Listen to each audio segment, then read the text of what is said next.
ओम शांति। ओम शांति। आज सुनेंगे प्यारे बाबा के महावाक्य। आज की मुरली की डेट है 4/4/1984।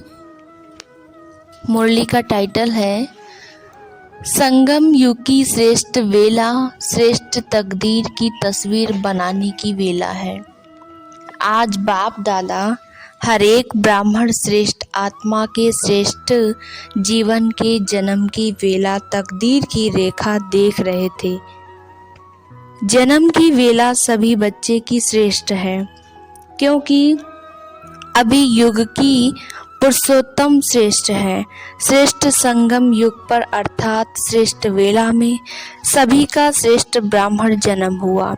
जन्म वेला सभी को श्रेष्ठ है। तकदीर की रेखा, तकदीर भी सभी ब्राह्मणों की श्रेष्ठ है, क्योंकि श्रेष्ठ बाप के शिववंशी ब्रह्मा कुमार व कुमारी हैं। तो श्रेष्ठ बाप, श्रेष्ठ जन्म, श्रेष्ठ वर्षा, श्रेष्ठ परिवार और श्रेष्ठ खजाने, ये तकदीर ही लकीर जन्म से सभी की श्रेष्ठ है। वेला भी श्रेष्ठ और प्राप्ति के कारण तकदीर की लकीर भी श्रेष्ठ है। यह तकदीर सभी बच्चों को एक बाप द्वारा एक जैसी प्राप्ति है, इसमें अंतर नहीं है। फिर भी एक जैसी तकदीर प्राप्त होते भी नंबरवार क्यों? बाप एक, जन्म एक, वर्षा एक, परिवार एक, वेला भी एक, संगम युग, फिर नंबर क्यों? सर्व प्राप्ति अर्थात तकदीर सभी को बेहद की मिली हुई है। अंतर क्या हुआ? बेहद की तकदरी को जीवन के कर्म की तकदीर में लाना, इसमें यथाशक्ति होने के कारण अंतर पड़ जाता है। ब्राह्मण जीवन अर्थात तकदीर को तस्वीरों में लाना, जीवन में लाना, हर कर्म में लाना, हर संपर्क संकल्प से, बोल से, कर्म से तकदीरवान को तकदीर अनुभव हो अर्थात दिखाई दे। ब्राह्मण अर्थात तकदीरवान आत्मा के नयन, मस्तक, मुख की मुस्कुराहट, हर कदम सभी को श्रेष्ठ तकदीर की अनुभूति करावे। इसको कहा जाता है तकदीर की तस्वीर बनाना। तकदीर को अनुभव की कलम से, कर्म के कागज से तस्वीर में लाना, तकदीर के तस्वीर की चित्र रेखा बनाना। तस्वीर तो सभी बना रहे हो, लेकिन किसकी तस्वीर संपन्न है, किसकी तस्वीर कुछ न कुछ किसी बात में कम रह जाती है। अर्थात प्रैक्टिकल जीवन में लाने में किसकी मस्तक रेखा अर्थात मनसा, नयन रेखा अर्थात रूहानी दृष्टि, मुख की मुस्कुराहट की रेखा अर्थात सदा सर्व प्राप्ति स्वरूप संतुष्ट आत्मा, संतुष्टता की ही मुस्कुराहट की रेखा है। हाथों की रेखा अर्थात श्रेष्ठ कर्म की रेखा, पाँव की रेखा अर्थात हर कदम श्रीमत प्रमाण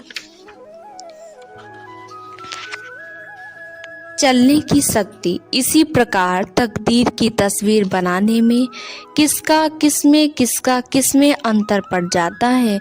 जैसे स्थूल तस्वीरें भी बनाते हैं तो कोई को नैन नहीं बनाते हैं, कोई को टांग नहीं बनाने आती है, कोई मुस्कुराहट नहीं बना सकते, तो फर्क पड़ जाता है ना। जितना समय चित्र उतना मूल्यवान होता है। वो ही एक का चित्र लाखों का मूल्य कमाता, कोई 1000 भी कमाता, तो अंतर किस बात का हुआ? संपन्नता का। ऐसे ही ब्राह्मण आत्माएं भी सर्व रेखाओं में संपन्न ना होने के कारण, किसी एक रेखा, 2 रेखा की संपूर्णता ना होने के कारण नंबरवार हो जाते हैं। तो आज तकदीरवान बच्चों की तस्वीर देख रहे थे। जैसे स्थूल तकदीर में भी भिन्न भिन्न तकदीर होती हैं, वैसे यहाँ तकदीर की भिन्न भिन्न तस्वीरें देखी। हर तस्वीरों में मुख्य मस्तक और नयन तस्वीर की वैल्यू बढ़ाते हैं। वैसे यहाँ भी मनसा वृत्ति की शक्ति और नयन के रूहानी दृष्टि की शक्ति, इसका ही महत्व होता है। यही तस्वीर का फाउंडेशन है। सभी अपनी तस्वीर को देखो कि हमारी तस्वीर कितनी संपन्न बनी है। ऐसी तस्वीर बनी है जो तस्वीर में तकदीर बनाने वाला दिखाई दे। हर एक रेखा को चेक करो, इसी कारण नंबर हो जाता है। समझा? दाता एक है, देता भी एक जैसा है, लेकिन बनाने वाले बनाने में नंबर वार हो जाते हैं। कोई अष्ट और इष्ट देव बन जाते हैं, कोई देव बन जाते हैं, कोई देवों को देख देख हर्षित होने वाले हो जाते हैं। अपना चित्र देख लिया है ना? अच्छा, साकार रूप में मिलने में तो समय और संख्या को देखना पड़ता, और अव्यक्त मिलन में समय और संख्या की बात नहीं है। अव्यक्त मिलन के अनुभवी बन जाएंगे तो अव्यक्त मिलन के विचित्र अनुभव सदा करते रहेंगे। बाप दादा बच्चों के सदा आज्ञाकारी हैं, इसलिए अव्यक्त होते भी व्यक्त में आना पड़ता है। लेकिन बनना क्या है? अव्यक्त बनना है ना। व्यक्त में आना, अव्यक्त बनो। अव्यक्त बनने से बाप के साथ निराकार बनकर घर में चले जाएंगे।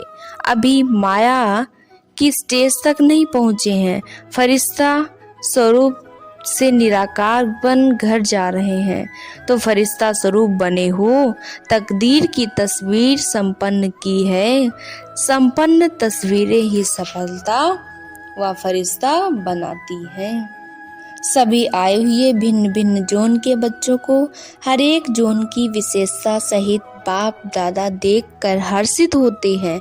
कोई भाषा भले नहीं जानते, लेकिन प्रेम और भावना की भाषा जानते हो ना, होशियार हैं। और कुछ नहीं जानते, लेकिन मुरली की भाषा जानते हैं। प्रेम और भावना से ना समझ जाते हैं। बंगाल बिहार तो सदा बाहरी मौसम में रहते हैं ना।